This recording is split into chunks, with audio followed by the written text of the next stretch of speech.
Hi, how we doing, everybody? Day three of this summer adventure, humor across the media. Um, Hope you guys are doing well, enjoying the summer. It rains in Binghamton every day, so that's ass. Um,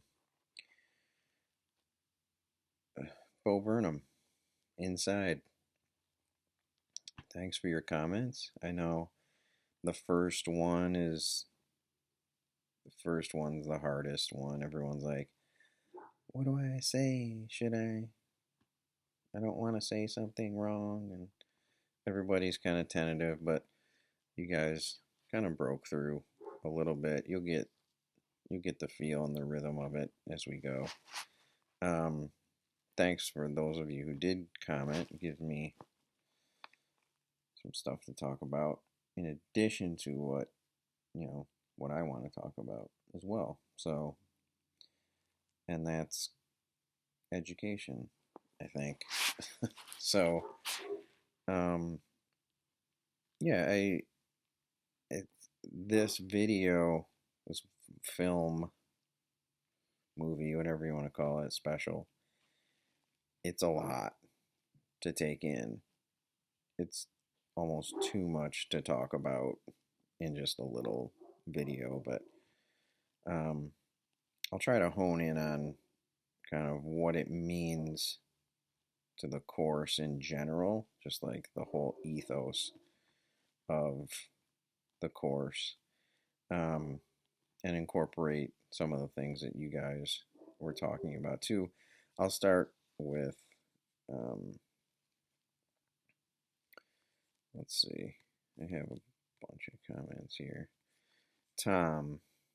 Thomas,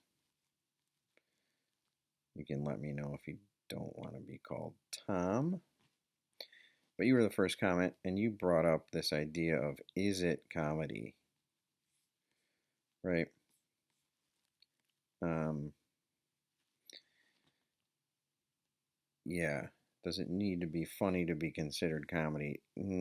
It's a good question, especially nowadays, where this kind of confessional, especially stand up, this confessional humor is becoming uh, more valued.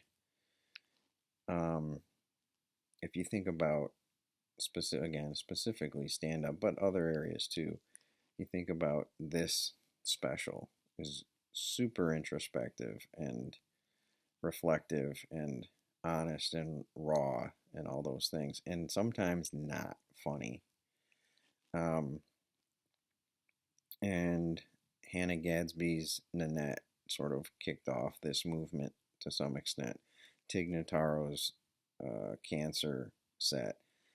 Patton Oswalt did a special about his wife dying. Gary Gulman did a special about his depression, and things like that. And it's really becoming, it's a movement. Um, and with this movement has come those people who are like, well, it's not, you can't even call it comedy. I couldn't disagree more. I'm not saying, Tom, that you are saying it's not comedy, but it begs the question, I suppose it does. Who decides what's comedy? There's only one person that decides. The artist decides. That's it. Like, we don't get a vote. Like, if the artist releases a comedy special and it's not funny, it's still a comedy special. Just because you don't find it funny or we don't find it funny, certain things, doesn't mean it's not a comedy. We love to do that though in our cultures. Be like, well, it's not even I wouldn't even call it a comedy, but it doesn't matter what you say. Intent. Comedy is derived from intent, and if any of the intent is to make you laugh and think about what you're laughing about, that's a comedy, right? I think, and increasingly so, it's becoming this state of comedy is leaning towards raising awareness as well. And that ties in a little bit to um, who was talking about it? Nicole, I think. Nicole talking about coming from a place of privilege, like this special. He has the luxury of making this special. Like there's a little irony there, but it's an irony that's not lost on Bo Burnham. If you it's prevalent in this special, but pretty much every special before that is has jokes and themes of privilege and how Bo Burnham is aware of that privilege and is trying to negotiate it.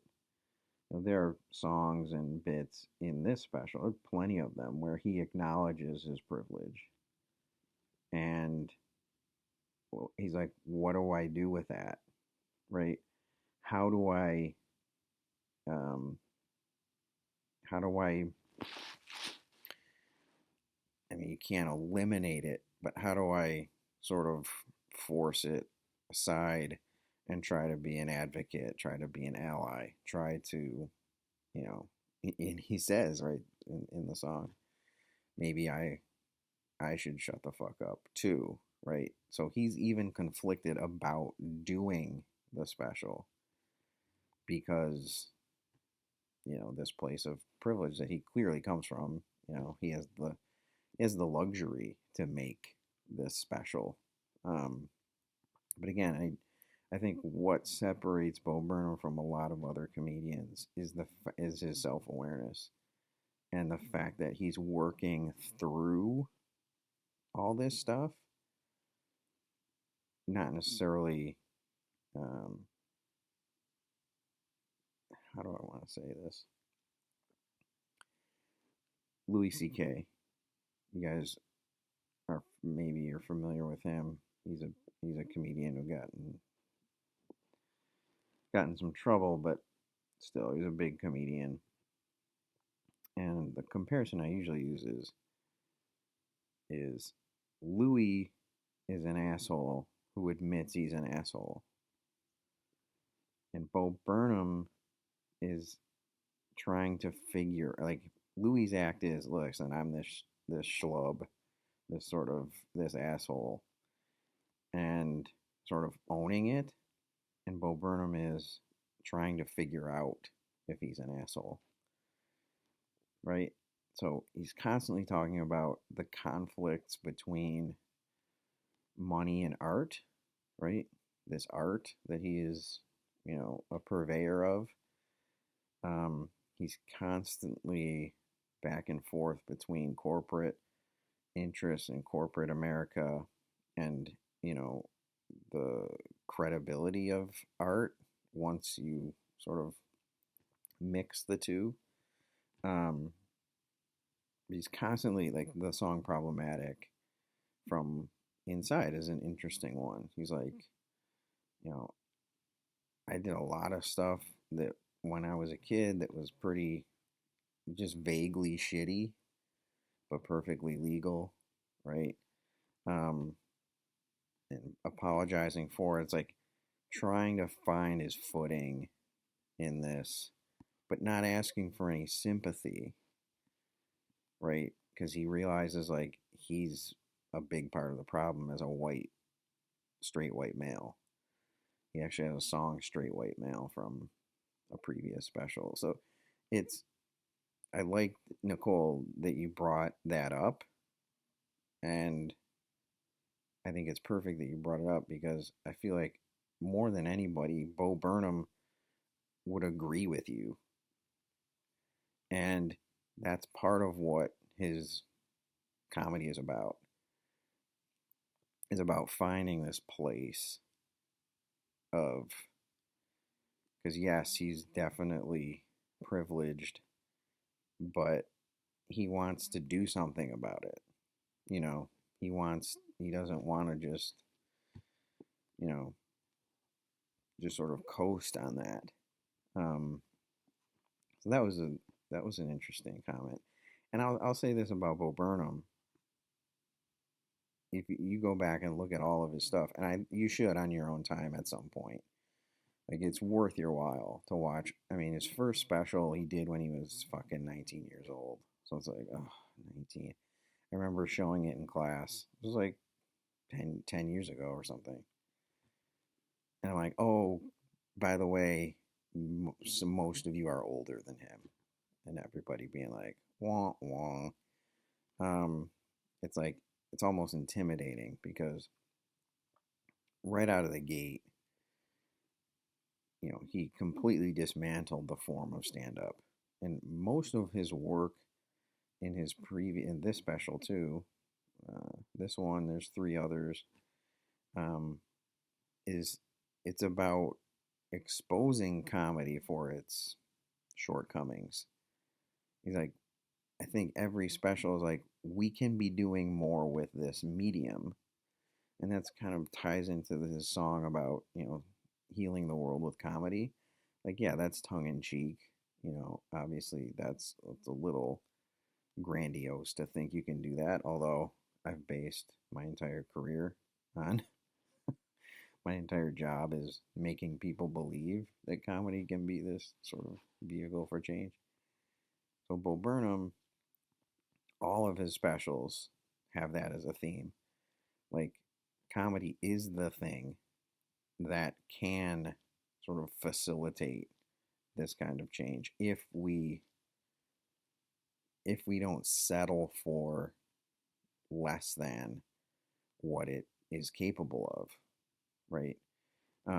If we see comedy as this, like I said in the first video, as this place where, oh, comedy's just this thing, it's my escape, right? I just need to laugh.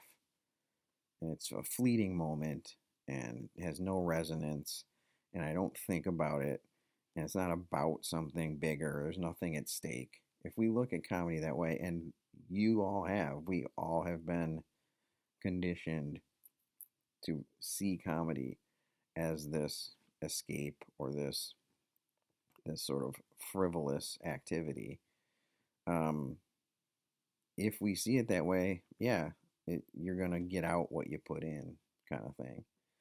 But he points out alternately by mocking the sort of simplicity of that thought. Like he can do traditional stand up, and when he does, it's a parody of it, right? He'll do traditional stand up jokes and be like, why is anyone doing this when we could be doing this? And he does these, and specifically musical comedy, right? A couple of you mentioned the songs and how they're not your typical comedy songs. A typical musical comedian, especially stand up. I'm not talking about Lonely Island, like they've pushed the envelope in that too. Like the music's actually good, but most stand ups who have a fucking acoustic guitar or a piano get up on stage and they'll put dick and balls into a One Direction song and call it One Erection and be like, right, get it, guys, hilarious because rhyming and words, right? He's taken that, he's shown us how to do musical comedy, not just comedy, and have it be about something and funny and compelling and introspective and all these other things like that. I realize I'm on a ramble right now, but just let me ramble, okay? That's part of the fun. Um, so back to what I was saying before. You know, his whole thing has been dismantling the form of stand up, making it. He wants it to look different, right? Um, because he's demanding more of the form than anybody else. I would argue, and he's sort of saying to people, no, there's more to comedy than just shits and giggles. There's there's value here to discourse um, and in our culture's point of view. Um, so I, I think that's where he has been transcendent. And if you look at all of his specials, each one has improved or innovated from the last. There's another thing that's sort of a marker of a true artist and a true progressive thinker is like you don't just rest on your laurels. So he came out at 19 with this special words, words, words. And it was clever and it was cute and it was introspective and meaningful and all that kind of stuff. So for me, as a comedy consumer, I want, I'm like, okay, that was awesome. Now what? Right? Don't give me words, words, words two, which is the same kind of stuff. And he totally didn't. Like, if you watch the first to second special, the second one, I mean, just talk about blown minds. It was like just crazy how much how much different and how much better it was than the first one. Like he could have easily coasted, right?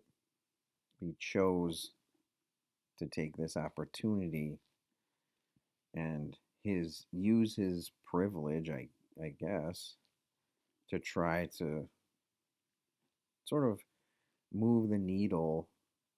And a lot of it is mental. A lot of you picked up on this too in your comments, right? The attention to mental health and um, and and its relationship to the internet and what the internet has become and the internet age and all those kinds of things. Like that's a theme throughout. Like that, I think a lot of people um, look the other way on because he does a lot with that. So I know I keep going back to Nicole's comment, and I appreciate it. Um, I think he's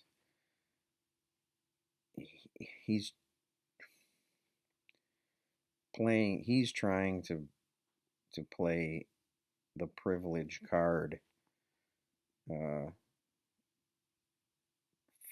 for the common good, if that makes any sense, um, as opposed to playing it for to his advantage and to his benefit only, um, something like that. Anyway, um, and a lesser comedian who didn't care about this form and this art,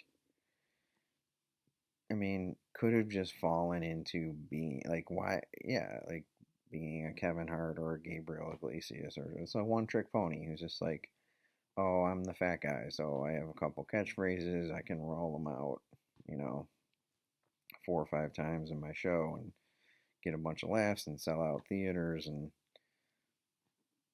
be rich and famous and not have a soul, right? A lot of people would take that road. And I'm always inspired by those who don't take that road. And Bo Burnham clearly didn't, right? He's constantly like, okay, where can I go? What's next, right?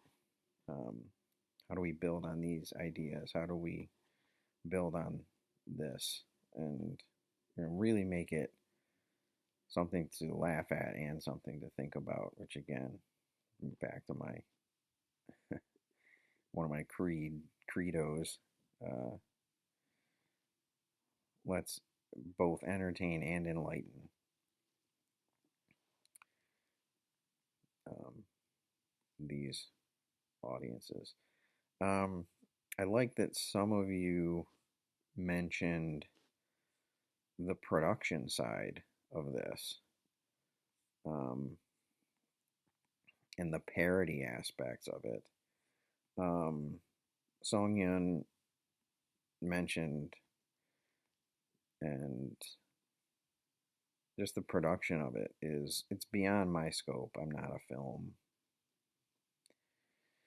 not a technical film guy, but a lot of the techniques and the angles and the just the way he put it together. I mean, that's for another course. I guess that's for a cinema course to talk about how he shot it and edited it and all those kinds of things, like adding to sort of the legend of this special, um, is impressive. And it's nothing any of us couldn't have done if we were, um, you know, a little more, I don't know, better at things. I don't know. Um, but a lot of you picked up on the parodies, right? Every song is basically a parody. Like there's some 80s stuff, there's some 90s stuff, there's like a Daft Punk kind of song, and there's so much parody going on in this. And I mean, everyone's gonna have a different takeaway. That's part of the beauty of comedy. But mine is like we're starting to see the the growing and lasting impact of the internet, and the pandemic sort of put that under a microscope, right? the then Many of you in your comments are talking about the themes of mental health and isolation and loneliness and self-judgment. There's a great scene where I think it's after a white woman's Instagram where he's watching the playback of it. Like, you think about how much he had to watch and self-evaluate himself just in the editing of that, right? Like like that didn't exist before the internet and fucking phones and cameras in your phones and all these sites that promote um, that promote manufactured self-image and things like that. Um, so like that theme just low key hits you, and that one scene where he's just the only light in the room is his laptop, and he's watching playback of the song that we just watched and he recorded. Like, oh my god, he had to go through all this stuff, and it's this constant self-evaluation, but in a terrible way, right? You know, and we you know this idea that you have an audience 100% of the time, right? That's the idea behind Instagram and Twitter and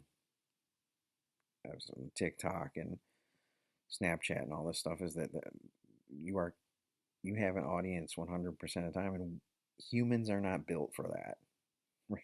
Humans are not built to you know be uh, to be evaluated like that. And I use evaluate very intentionally because that's what everyone is doing, right?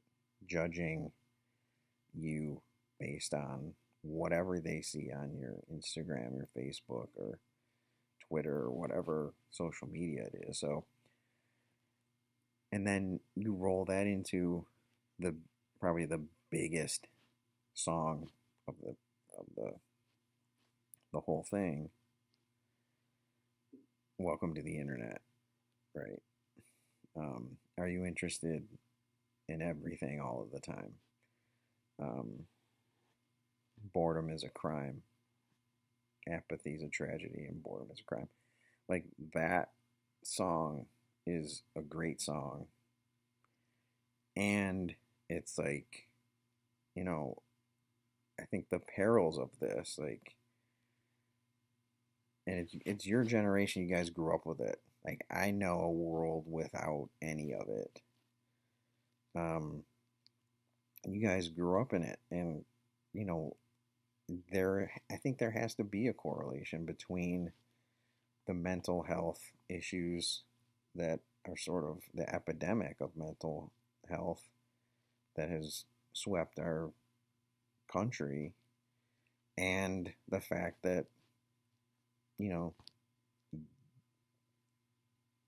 that many of those people grew up when they grew up, if that makes sense. Like, there's definitely a correlation between the advancement of the internet from the early 2000s to now, or the last 21 years, and the declining mental health of our constituents. Um, and I think that's a connection that he's trying to make. And again, I think part of the whole special is he doesn't have the answers, but he's trying to work through it, right? And using comedy to shine a light onto some of these concerns and some of these ideas that maybe we didn't think about, or we're not experiencing even.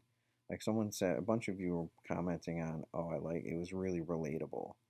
And we'll talk about this more as we go through the semester or session, whatever it's called. Um, yeah, relatable is a big deal. But for me, and this is sort of a next level take on relatability, because a lot of people will dismiss comedy because, oh, I couldn't relate to it. And like, but comedy itself is the act of relating. So if you didn't relate to it, that's on you. You're not trying hard enough. Because every comedian is trying to like the act of comedy is trying to relate to an audience an idea or a concept or a feeling or, you know, an understanding of something. So to dismiss something as not relatable to me means you're not trying to relate. Does that make any sense? So like, I mean, I'll use a very literally black and white example. So if you're a white person and you're listening to a black comedian and he or she is talking about whatever, and you say, oh, I can't relate because I'm white and he's black, then you're not trying to. That person is trying to relate to you. You are not trying to relate back, if that makes any sense. You're not trying to understand where they're coming from. And so I like that a lot of you were like, this is so good because it's kind of a universal at this point, right? We all went through the pandemic, and you know these issues.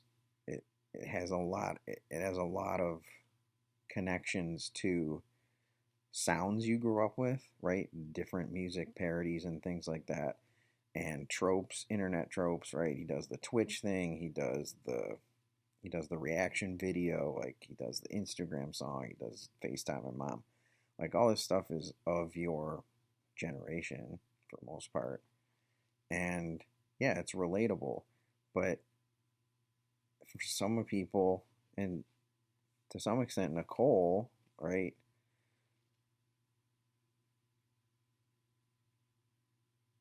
Yeah, you couldn't relate as much. I mean, you could definitely relate, but you couldn't relate as much because, like you said, you had to go back to work, right? You didn't have the luxury of staying home and making a comedy special and, you know, not having to, you know, do your job and all those kinds of things.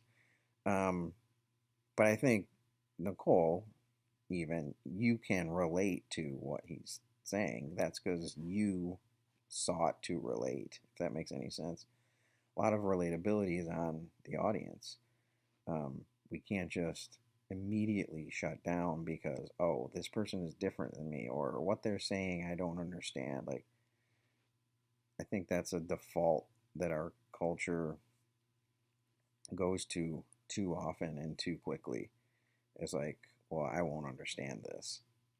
Well, the whole point of comedy, it's another sort of beauty of the form, is it's trying to relate to you, right?